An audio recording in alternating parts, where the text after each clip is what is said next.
बाल विकास विषय में आज हम बाल्यावस्था और किशोरावस्था में विद्यालय संक्रमण के बारे में जानेंगे। यानी बाल्यावस्था और किशोरावस्था में विद्यालय संक्रमण किस तरीके से होता है, कैसे होता है और इसे कैसे जो परेशानियां आती हैं बच्चे के लिए उसे कैसे रोका जा सकता है।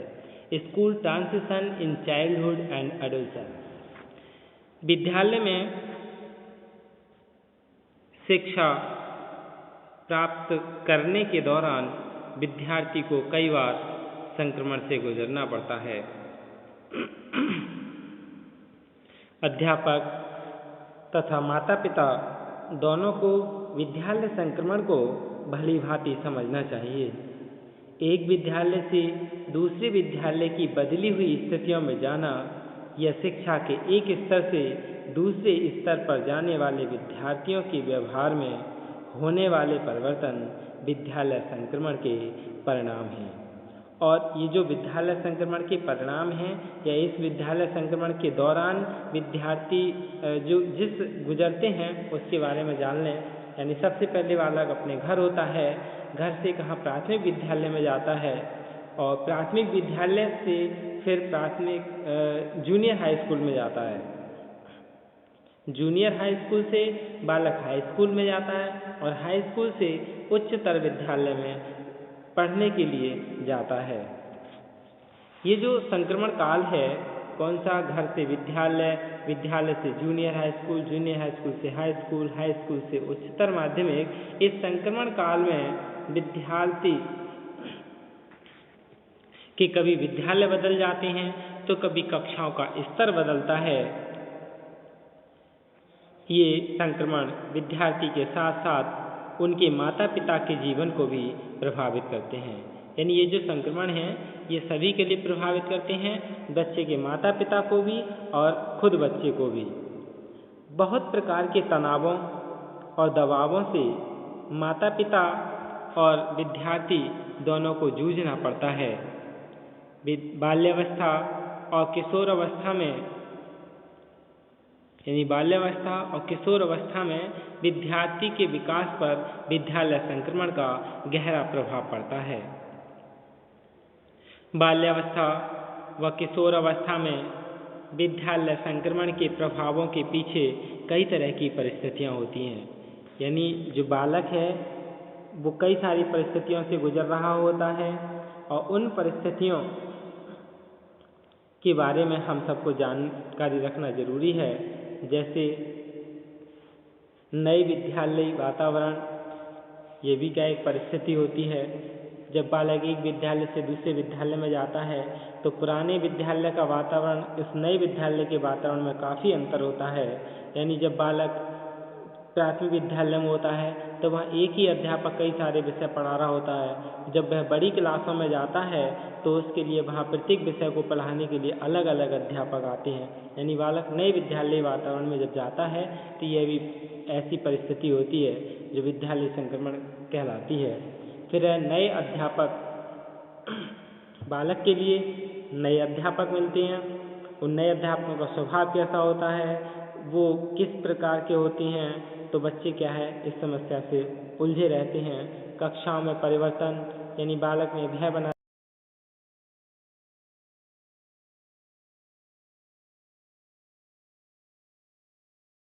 को चिंतित बनाता है। शारीरिक विकास को संभालना, यानी उसी समय शारीरिक विकास बच्चे का होता है उसे भी संभालना होता है। सामाजिक अपरिपक्वता, यानी जो सामाजिक अपरिपक्वता है उसके लिए भी, उसमें भी बच्चा जूझता है। मूलभूत कौशलों की भी कमी बच्चे में पाई जाती है। इसके बाद माता पिता की संबद्धता में कमी, यानी माता पिता हैं उनकी संबद्धता में भी कमी पाई जाती है। नए भौतिक संसाधन और आने जाने की नई व्यवस्था, जटिल समय सारणी और उसका पालन, मूल्यांकन के नए तरीके, साथी समूह का दबाव, यानी ये सभी चीज़ बच्चे के लिए विद्यालय संक्रमण का प्रभाव डालती हैं। यानी विद्यालय संक्रमण के प्रभाव हैं। साथी समूह का दबाव, लड़के और लड़कियों के मध्य विकासात्मक अंतर और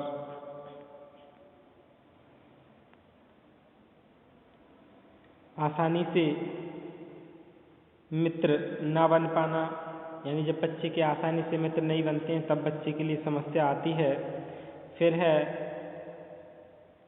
नए और व्यक्तिगत भावनाओं का ध्यान न दे पाने वाले विद्यालय वातावरण से भय। जब बालक नए व्यक्तिगत भावनाओं वाले लोगों के पास जाता है तो वहाँ उस पर ध्यान नहीं दिया जाता है। अपने कार्यों की अपने ही ऊपर अधिक जिम्मेदारी, अपनी आयु से बड़े बच्चों के साथ व्यवहार, भिन्न भिन्न विद्यालय पृष्ठभूमि से आए बच्चों के साथ व्यवहार, पाठ्य सहगामी क्रियाएं, ये सभी चीज़ विद्यालय यानी ये सभी चीज़ बाल्यावस्था और किशोर अवस्था में विद्यालय संक्रमण के प्रभाव के पीछे की परिस्थितियां हैं। इसके बाद विद्यालय यानी ये जो परिस्थितियां थीं, इन परिस्थितियों के कारण विद्यार्थियों का व्यवहार परिवर्तित होता है। ये व्यवहार अक्सर नकारात्मक दिशा पकड़ लेते हैं। विद्यालय संक्रमण के दौरान बालकों और किशोरों के व्यवहार का पूर्वानुमान लगाना भी कठिन होता है। इस समय बालक को अपने अध्यापकों, अभिभावकों और मित्रों से सहयोग की जरूरत होती है। विद्यालय संक्रमण के कारण बच्चे में आने वाली परेशानियां जो हैं उनके बारे में जानने की कौन कौन सी परेशानियां हैं जो बच्चे के सामने आती हैं। सबसे पहले है सामंजस्य यानी एडजस्टमेंट। यदि कोई बालक प्राथमिक स्कूल से जूनियर स्कूल में जाता है तो उसका विद्यालय वातावरण बदल जाता है। प्राथमिक स्कूल में वह जिस तरह से रहता है उससे परिवर्तित स्थिति उसे जूनियर हाई स्कूल में मिलती है। पहले उसे एक या दो ही अध्यापक पढ़ाते थे, जूनियर हाई स्कूल में कई अध्यापक एक साथ पढ़ाते हैं और अब उसके ऊपर पढ़ाई की जिम्मेदारी अधिक हो जाती है।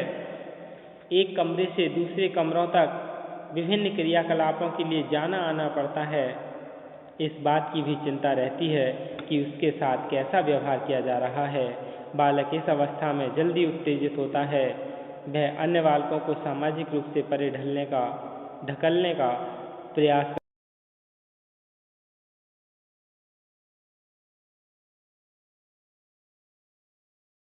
सामंजस्य स्थापित करने के सामने चुनौती बनकर खड़ी हो जाती हैं। इसके बाद है चिंता यानी एनेक्सिटी। चिंता यानी जब कोई बालक पूर्व प्राथमिक कक्षाओं के बाद जूनियर हाई स्कूल की कक्षा में जाता है उसके अंदर बड़े हो जाने का एहसास होता है और जब बड़े हो जाने का एहसास होता है तो यह इस एहसास से उत्तेजना के साथ साथ एक डर भी पैदा हो जाता है कि नए विद्यालय कैसा होगा। यदि कभी वो पहुंचने में देरी हो गई तो, यदि नए विद्यालय के अध्यापक कठोर व्यवहार करने वाले हुए तो, यदि बड़ी कक्षाओं के विद्यार्थियों ने उसके साथ दुर्व्यवहार किया तब, यदि मुझे कोई मित्र नहीं मिला जिसके साथ मैं खाना खा सकूं तो, यदि कक्षा के अंदर कोई मेरा मित्र नहीं बना तब, इस तरह की तमाम चिंता बालक के व्यवहार को प्रभावित करती हैं। फिर है खराब परिवर्तन यानी चेंजेस फॉर वर्स। खराब परिवर्तन यानी बच्चे किशोर अवस्था में विद्यालय संक्रमण कई तरह खराब परिवर्तनों को स्थान देता है। किशोर स्वतंत्रता की चाह में बहुत से असामाजिक कार्य करने लगता है। आक्रामक व्यवहार अपनाने से भी संकोच नहीं करता। शिकायतें करना, विवाद करना, अनावश्यक बहस करना, अवज्ञा करना, ये सभी समस्यात्मक व्यवहार प्रदर्शित करते हैं।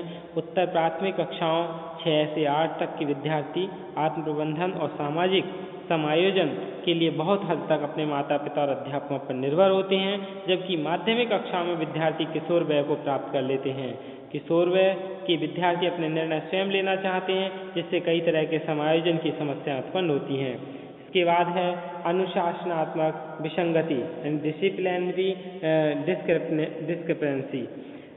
विद्यालय संक्रमण अनुशासनात्मक विसंगति प्रमुख रूप से देखने को मिलती है। अनुशासनात्मक विसंगति किशोर अवस्था में विभिन्न प्रकार की समस्याओं को जन्म देती है।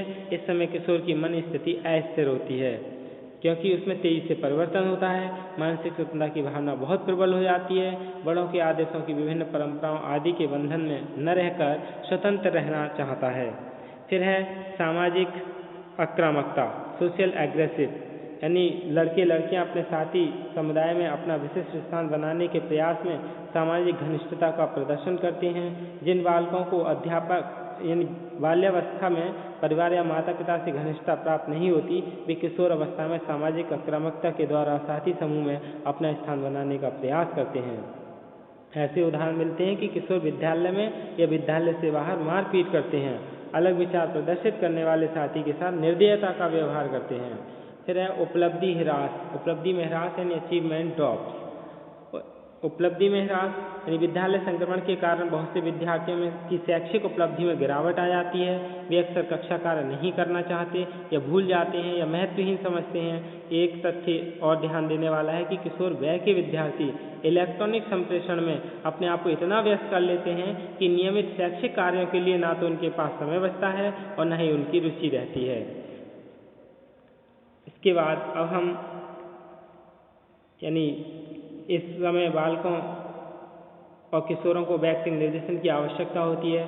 सफल संक्रमण के लिए कई सारी बातें जो ध्यान रखना चाहिए, यानी माता पिता को सहयोग करना चाहिए जिससे कि बालक नए विद्यालय नई कक्षाओं में परिचित हो सकें। माता पिता और अध्यापकों में अच्छे संबंध होने चाहिए। यदि बालक की काफ़ी समय तक नए विद्यालय में सामंजस्य स्थापित नहीं कर पाता है तो माता पिता को अध्यापकों से संपर्क करना चाहिए और प्रभावी योजना बनानी चाहिए। माता पिता को अपने बच्चों की बातें सुननी चाहिए और विद्यालय गतिविधियाँ